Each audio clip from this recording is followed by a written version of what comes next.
When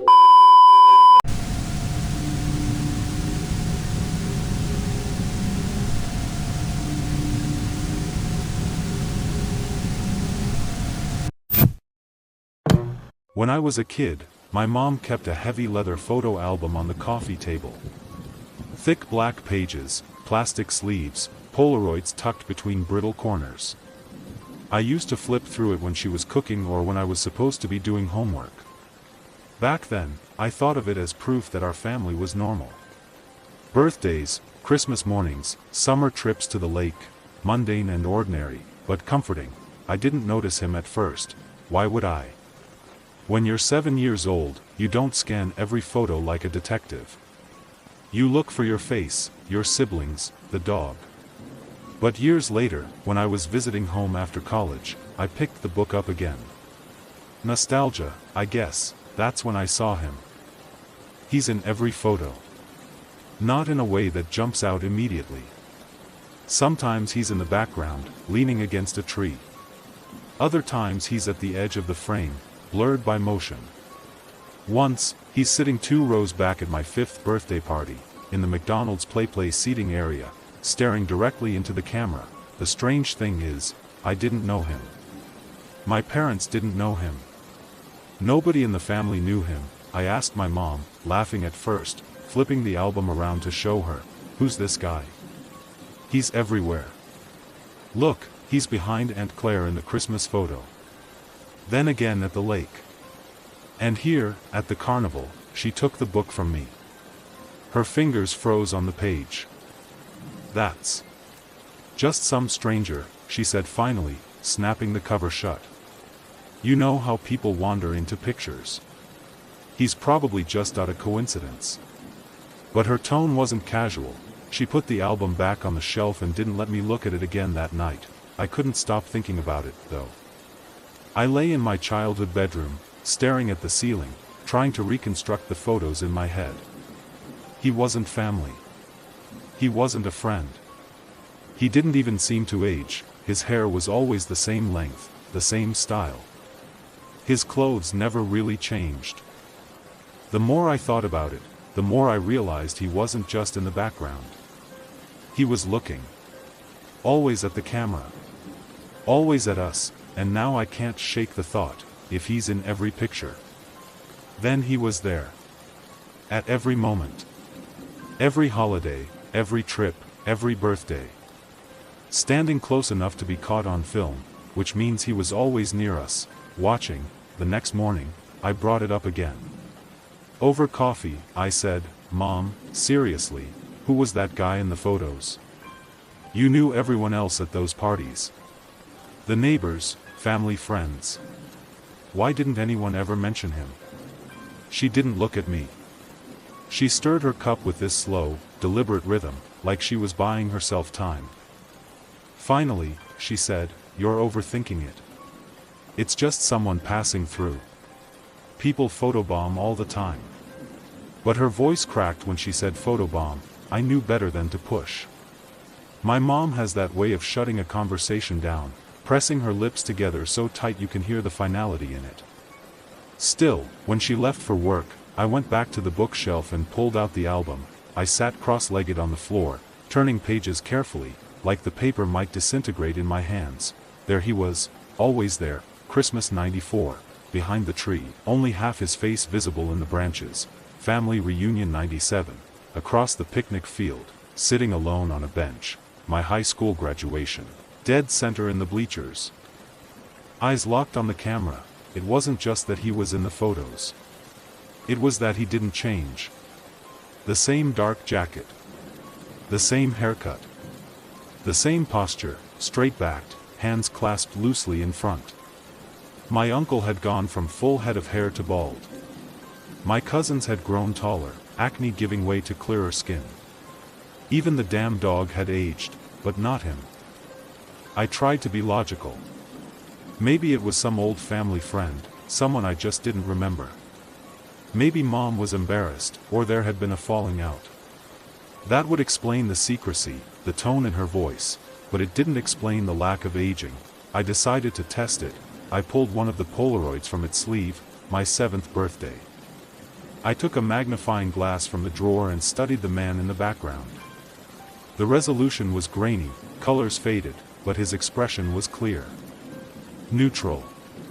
Almost pleasant. His eyes, though, his eyes seemed too sharp for the cheap film. I compared it to the photo from my high school graduation. Same eyes. Same expression. The only thing that changed was how much closer he was. At the birthday, he was near the back wall of the place. At graduation, he was right there in the middle of the crowd. Closer. That word stuck in my head all night. When I called my dad about it, hoping he'd laugh and give me some old forgotten story, he got quiet instead. Then he asked me to stop asking questions. His exact words were, "Don't dig into it. Let it go. For your own good." That's when I knew it wasn't a coincidence, and that's when I decided I had to know, so I scanned the photos. Every single one that had him in it. Then I uploaded them to a facial recognition site, one of those free trial tools. I sat there, chewing my nails, watching the little spinning wheel as the site combed through public databases. When the results came back, it wasn't a name, it wasn't anything at all, just an error message. Face not recognized. No matches found. I tried again with another site. Same result. And another. Same thing, it was like he didn't exist. But he does, because when I closed my laptop, my reflection in the dark screen wasn't alone. For half a second, just over my shoulder, I swear I saw him standing there. After that incident, I couldn't sleep. Every creak of the house felt amplified, every shadow stretched too long. I ended up dragging the photo album upstairs to my old bedroom, setting it on the desk like it was some kind of evidence file. I told myself I was going to prove he wasn't what I thought. That there had to be some explanation, but the photos didn't stay the same. The first time I noticed, it was subtle. A snapshot from our trip to Niagara Falls, my dad holding me on his shoulders, water spraying in the background. I remembered that photo clearly because Dad had a goofy plastic poncho on. But now, the man was standing behind us. He wasn't in the original. I know he wasn't. He was closer than he'd ever been before, his face angled just enough that both of his eyes were visible, and this time, he was smiling, not a friendly smile. More like someone holding back a secret. I flipped to another photo. My 8th grade science fair. The man had been in the back row before, blurry between parents. Now, his head tilted just slightly toward me, his mouth open like he'd just spoken. I felt sick. My palms started sweating, pages sticking as I turned faster and faster. Every picture had shifted. Not in obvious ways, nothing dramatic. Nothing that would scream altered. Just little things. A glance. A lean. The man's body turned ever so slightly toward me, like he was aware I was looking at him. I shut the book and shoved it under my bed. But that didn't help, because the images were burned into my brain. I kept thinking about his eyes, sharp, too sharp, the way they seemed to cut through the blur of cheap cameras. That night, I dreamed I was flipping through the album again. But instead of birthdays or vacations, every page was a photo of me, right there in my room, taken from just outside the window. In every one, the man was closer, closer, closer, until the last photo was nothing but his face. I woke up gasping, heart thudding like it wanted out of my chest. The album was back on my desk. I know I shoved it under the bed. I remember the scrape of cardboard against carpet. But there it was, sitting upright, open to the graduation photo, and this time, the man wasn't in the crowd, he was standing on stage, next to me. After that, I stopped pretending this was nostalgia. Something was wrong. Deeply, horribly wrong. I didn't tell my mom. I didn't tell anyone. What could I even say? Hey, remember that stranger in every childhood memory we have? Well, he's moving closer now. Yeah, that'd go over well. Instead, I tried to ignore it. I shoved the album into the closet and stacked board games on top of it. Out of sight, out of mind, except it wasn't. The man started showing up outside the photos. It began with the bathroom mirror. I just finished brushing my teeth when I saw him standing at the very edge of the reflection, where the doorway met the hall. I spun around so fast I nearly dropped the toothbrush. Nobody was there. The hallway was empty when I looked back. So was the mirror. The next time, it was worse. I was in the kitchen, late at night, drinking water. The window above the sink looked out into the backyard. Dark, empty, nothing but trees. Except. Not empty, a figure was standing at the tree line. Perfectly still, I didn't need the details to know it was him. The posture was the same. Straight-backed. Hands folded.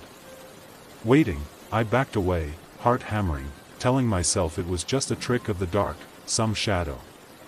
But when I blinked, his head tilted, slow, deliberate, like he knew I was watching. I yanked the curtains shut and didn't open them again. From then on, reflections betrayed me. Every dark screen, every pane of glass. I'd see him behind me, just far enough that I couldn't make out all the details. But I felt him. The weight of his gaze pressed down like a hand on my shoulder. I started covering mirrors. I unplugged the TV. I left the laptop lid closed. Still, I couldn't escape him, because he wasn't just showing up in the house anymore. He was interacting with the album. One night, I heard rustling from the closet.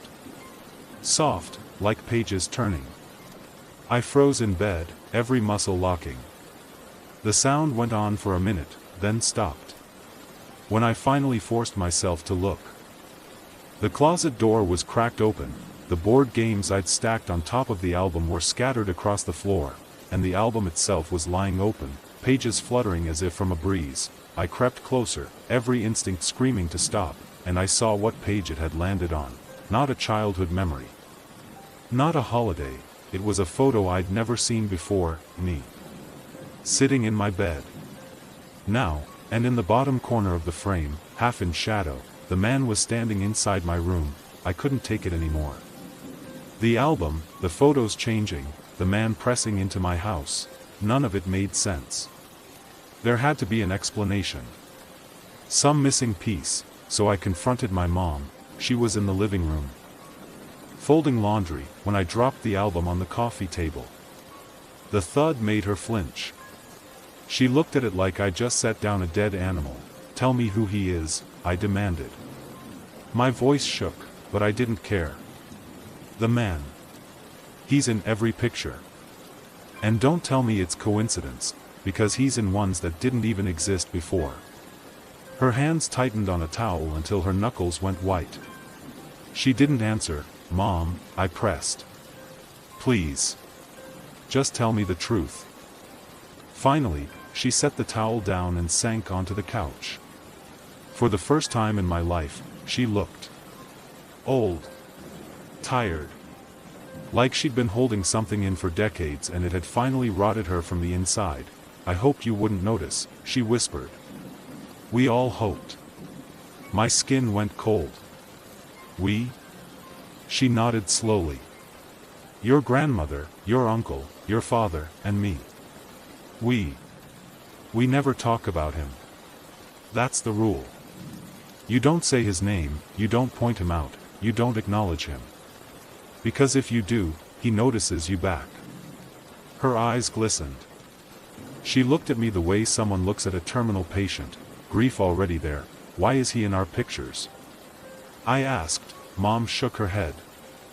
"He's always been in our family. Always. As far back as the albums go. Every generation, he's there. Weddings, funerals, baptisms. Sometimes he's just a blur. Sometimes he's closer." She covered her mouth, like she regretted saying that much. I leaned forward. "What does he want?" Her hand dropped into her lap. She didn't answer. "Mom." My voice cracked. "What does he want?" She whispered it so faintly I almost didn't hear. "He chooses." I felt sick. "Chooses what?" Her eyes darted to the album. "Who stays? Who doesn't?" My stomach turned. Suddenly, pieces clicked together that I'd never questioned before. My cousin Danny, who disappeared when I was 10. The way relatives never talked about him. The empty chair at holidays nobody mentioned. I remembered once, when I was little, asking about him. My grandma had snapped, "We don't talk about Danny." I'd thought it was grief. But now I wondered if it was fear, because when I flipped to the family reunion photo, the one where we'd all gathered at the park, I noticed something I hadn't before. Danny was in that photo. Smiling, holding a frisbee. But in the copy I held now, he wasn't. The man was standing in his place. I couldn't breathe. Danny wasn't in the photo anymore. Just gone, erased like he'd never existed. And the man, standing where he'd been, looked sharper than ever, clearer than anyone else in the picture. I slammed the album shut and backed away. "Mom, we can't just ignore this. He's here. He's here." She wouldn't look at me. "The more you fight, the faster it happens. You've already seen too much." "What happens?" Her eyes filled with tears. She shook her head. "I'm so sorry, sweetheart." That's when I heard it, a click, the unmistakable sound of a camera shutter, faint, coming from somewhere inside the house. I froze. "Did you hear that?" Mom's face crumpled. "He's already chosen." I spun toward the sound. The hallway was empty, shadows stretching long. My pulse roared in my ears as I crept toward my bedroom. The album was waiting for me on the desk. Open. Pages fluttering though there was no breeze. Another click. I looked down. There, on the fresh page, was a new Polaroid. Still developing, the chemical haze fading into an image, me. Standing in the hallway. Right now, behind me, in the photo, the man was closer than ever. Not blurred, not distant. His hand was outstretched, almost touching my shoulder. Click. Another Polaroid slid onto the page by itself. This one showed me staring at the photo I was holding. My own face pale, horrified. And behind me, no longer reaching, he was gripping my shoulder. I dropped the book and stumbled back, heart slamming against my ribs.